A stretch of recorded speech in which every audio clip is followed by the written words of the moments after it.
Preludio a la simetría. La simetría, definida en un sentido tan estrecho o tan amplio como se quiera, es una idea por la que el hombre ha intentado en todas las épocas comprender y crear orden, belleza y perfección. Hermann Weyl. La naturaleza parece aprovecharse de las representaciones matemáticas simples de las leyes de la simetría.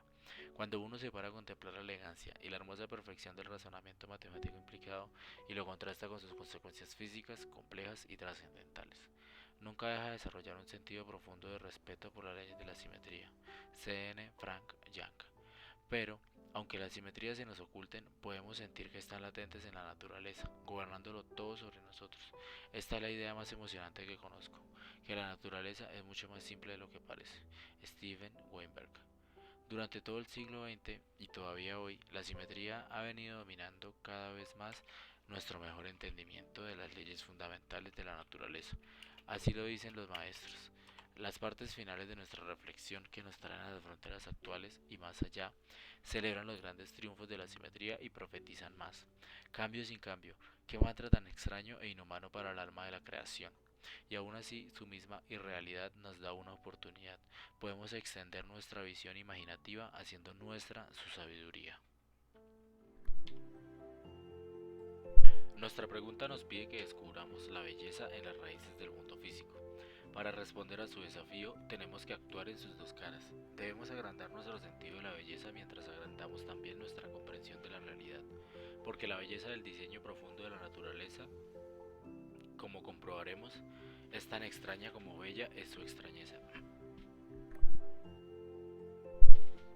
Por consiguiente, veremos unas cuantas rupturas a la simetría a medida que excavamos hacia las raíces profundas del mundo físico, leves interludios que exploran la forma concreta de belleza que comprobaremos al final, la simetría expandida y fortalecida. Un viaje con Galileo. Para empezar, haremos bien en unirnos a Galileo en un viaje de la imaginación.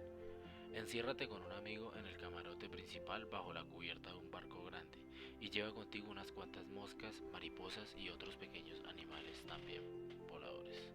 También un acuario con algunos peces. Cuelga una botella que se vacíe gota a gota en una vasija que tenga debajo. Mientras el barco está atracado, observa con atención cómo los animales vuelan con la misma velocidad hacia todas las paredes del camarote. Los peces nadan indistintamente en todas las direcciones, las gotas caen a la vasija de debajo y si tiras algo a tu amigo no tienes que lanzarlo más fuerte en una dirección que en otra, siempre que la distancia sea la misma. Si saltas con los pies juntos alcanzas la misma distancia en cualquier dirección. Cuando has observado todas estas cosas atentamente, aunque sin duda mientras el barco esté quieto todo debe ocurrir de esa forma. Haz que el barco se mueva a la velocidad que quieras siempre que la velocidad sea uniforme y o fluctúe de un lado a otro. No descubrirás el menor cambio en ninguno de los efectos anteriores ni podrás deducir de ellos si el barco está quieto o en movimiento. La causa de todas estas relaciones entre efectos es el hecho de que el movimiento del barco es común a todas las cosas contenidas en él, incluido el aire. Por eso dije, deberías estar debajo de una cubierta, porque si esto tuviera lugar arriba al aire libre, un aire que no seguiría el curso del barco, verías unas diferencias más o menos evidentes en algunos de esos efectos. Lo que Galileo estaba aquí combatiendo era sin duda la mayor barrera psicológica para la aceptación de la astronomía copernicana. Copérnico puso la Tierra y todo lo que está en ella en movimiento rápido, la rotación diaria sobre su eje y la revolución anual alrededor del Sol. Las velocidades implicadas son enormes por los criterios cotidianos para la rotación, algo más de 1600 km por hora. Para la revolución, algo más de 108.000 km por hora. Pero nosotros sentimos que no nos estamos moviendo en absoluto, menos aún a esa velocidad. La respuesta de Galileo es que el movimiento invariable, es decir, el movimiento de velocidad constante en línea recta, es indetectable, porque no cambia en ningún aspecto del comportamiento físico.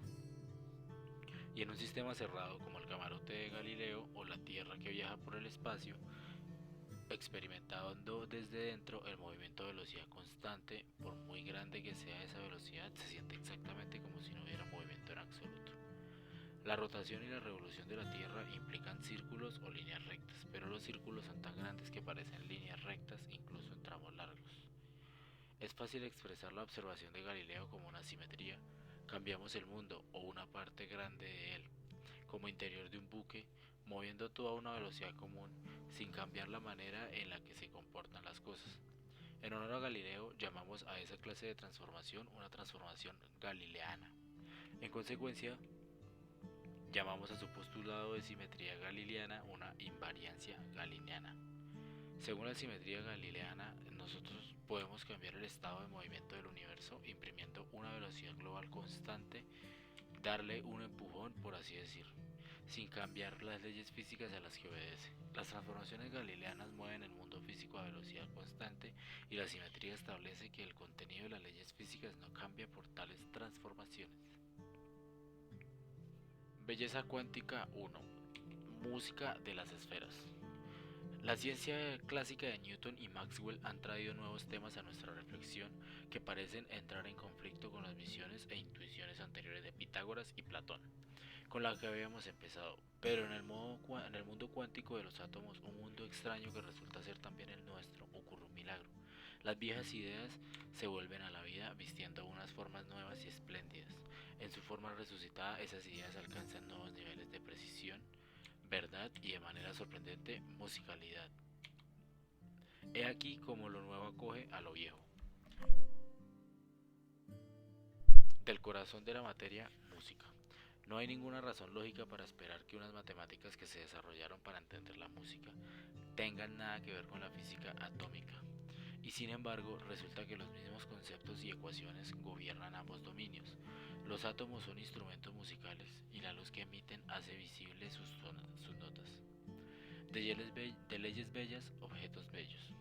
Las leyes básicas no postulan la existencia de átomos. Los átomos emergen de las leyes y emergen como objetos bellos.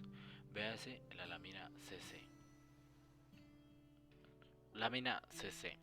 Los átomos físicos, cuando se describen matemáticamente, son objetos tridimensionales que pueden producir para la estimulante mirada de un artista unas imágenes de belleza excepcional. Aquí tenemos una vista cortada de la nube de electrones en un estado excitado particular del hidrógeno. Para los expertos, el estado NLM igual a 421. Las superficies son superficies de igual probabilidad. Los colores representan fases relativas. Los átomos físicos descritos matemáticamente son objetos tridimensionales que, para el espíritu vivificante de un artista, produce imágenes de belleza excepcional. De la dinámica de permanencia. Las leyes básicas son ecuaciones que describen cómo cambian las cosas con el tiempo, pero esas ecuaciones tienen algunas soluciones importantes que no cambian con el tiempo. Esas soluciones, y solo esas, describen los átomos que forman nuestro mundo cotidiano y a nosotros mismos. De lo continuo, lo discreto. Las funciones de onda que describen a los electrones de los átomos son campos de probabilidad, distribuciones de probabilidad que llenan el espacio, son continuos y similares a nubes. Pero los patrones nubosos estables son discretamente diferentes y llevan el sello del número. Vuelve Pitágoras. En los primeros días de la teoría cuántica moderna no había todavía un libro de texto naturalmente. Los aspirantes a la profesión, ansiosos por utilizar la nueva teoría atómica, se fijaron entonces en un libro de texto sobre una asignatura diferente, la Theory of Sound de Lord Rayleigh, porque encontraron ahí las matemáticas necesarias para describir cómo funcionan los átomos. Se habían desarrollado antes, para describir cómo funcionan los instrumentos musicales. Aunque los símbolos significan cosas diferentes, aparecen esencialmente las mismas ecuaciones y se pueden usar las mismas técnicas para resolverlas. Eso le habría gustado a Pitágoras. El yoga de los instrumentos musicales. La física de los instrumentos musicales es la física de las ondas estacionarias. Las ondas estacionarias son ondas en objetos finitos o en espacios confinados. Así, las vibraciones de las cuerdas en los instrumentos musicales o las de sus cajas de resonancia son ondas estacionarias. Las ondas estacionarias deben contrastarse con las ondas de desplazamiento. Cuando hablamos de ondas sonoras, por ejemplo, solemos referirnos a ondas de desplazamiento que se expanden o se propagan desde una fuente de desplazamiento.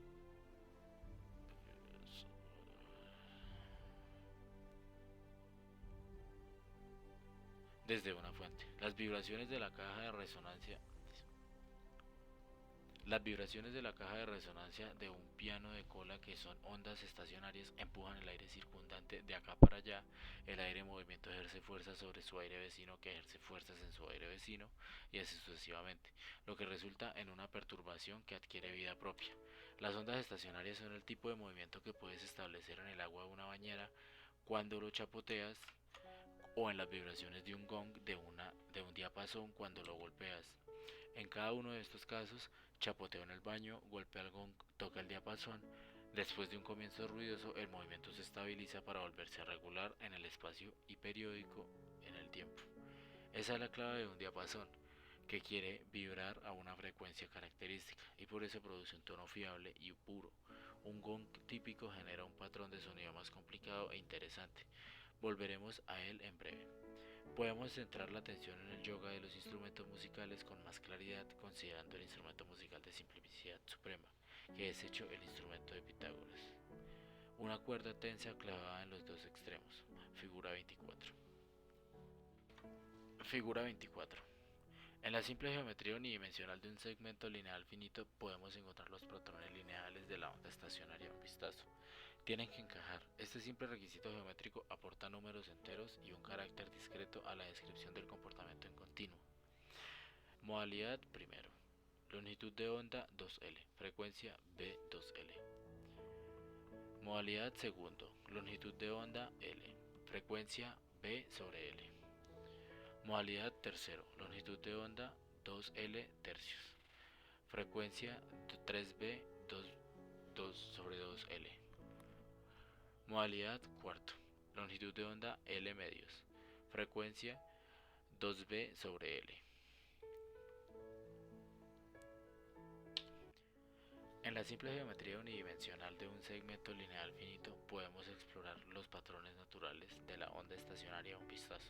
En la figura, las líneas continuas y las líneas de puntos muestran la forma de la cuerda a tiempos diferentes, en cuatro patrones naturales de onda estacionaria. El tamaño o amplitud de la distorsión está muy exagerado para una mayor visibilidad.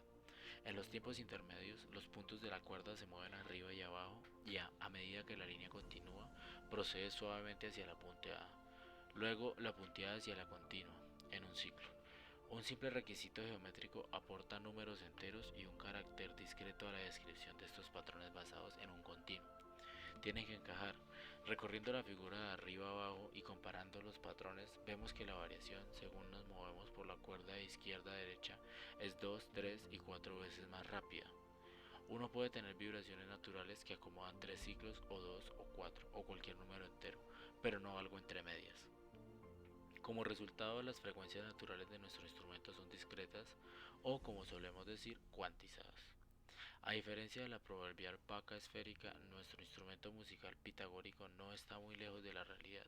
Y lo que es más importante, las lecciones que aprendemos de nuestro instrumento simple, que las restricciones geométricas en los objetos finitos conducen al carácter discreto, cuantización de sus patrones naturales de vibración y por tanto sus frecuencias naturales. Es perfectamente general en la mecánica cuántica. Esa lección se convierte en el eje de la física atómica, como trataremos más adelante.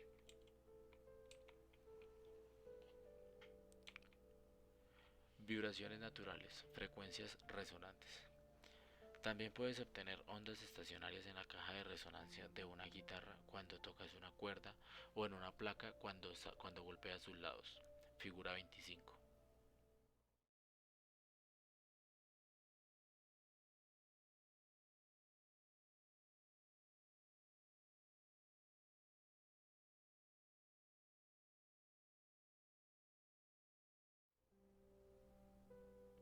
Los patrones se hacen visibles. La idea básica es la misma que acabamos de tratar para una cuerda fija. La onda estacionaria es un movimiento arriba y abajo que es mayor o de más amplitud en la jerga, en unos lugares que en otros. Hay curvas a lo largo de las cuales la fuerza de vibración se desvanece y no hay movimiento en absoluto. Esos puntos se llaman nodos. Las curvas se llaman nodales. Si echas arena a la placa, se acumulará a lo largo de las curvas nodales y eso es lo que se ve en la imagen. La geometría de estos vibradores bidimensionales es más complicada que la de una cuerda. En consecuencia, los patrones de las vibraciones naturales son más complicados. En estos ejemplos, para obtener uno u otro de los patrones de vibración simples, en lugar de una mezcla de varios, imponemos fuerzas que se repiten regularmente, o, como solemos decir, periódicamente en el tiempo.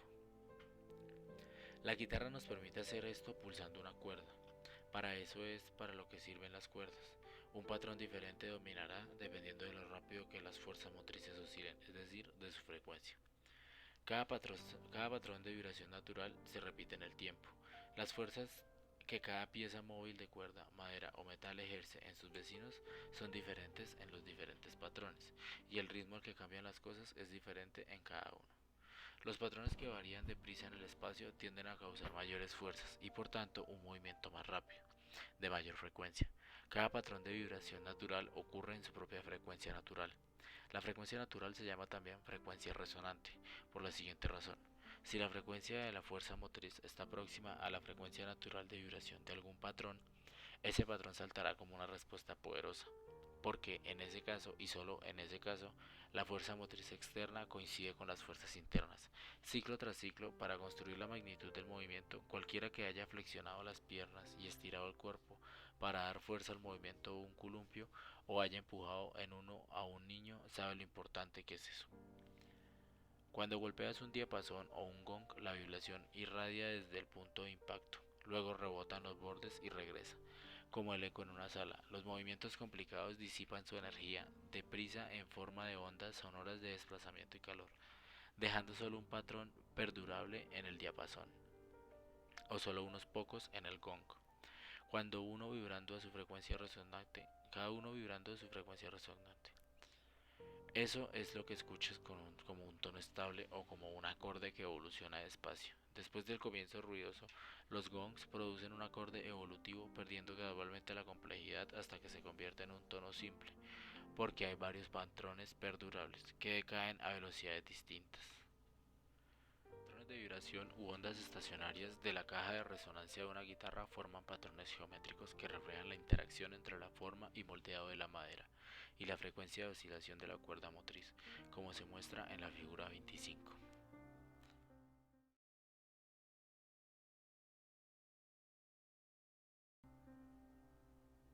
Los patrones de onda estacionarios en una placa cuadrada vibrante en la parte de abajo de la figura son similares pero más simétricos. Estos patrones tienen un parecido asombroso con los patrones de nubes electrónicas.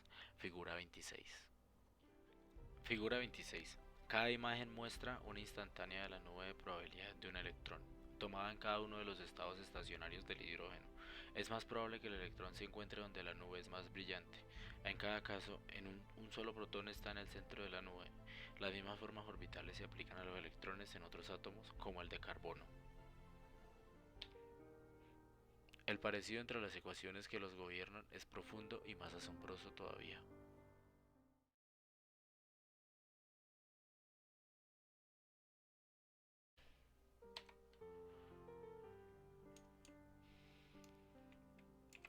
Una oportunidad perdida. Es una verdadera pena que los pitagóricos no hicieran un seguimiento de sus descubrimientos con cuerdas vibratorias para considerar instrumentos un paso más complicados, como nuestras placas bidimensionales, una estupenda interacción entre geometría, movimiento y música que iba mucho más allá de las reglas simples de las cuerdas, estaba allí esperándoles para que la disfrutaran y la explotaran de oído, a ojo y con la mente.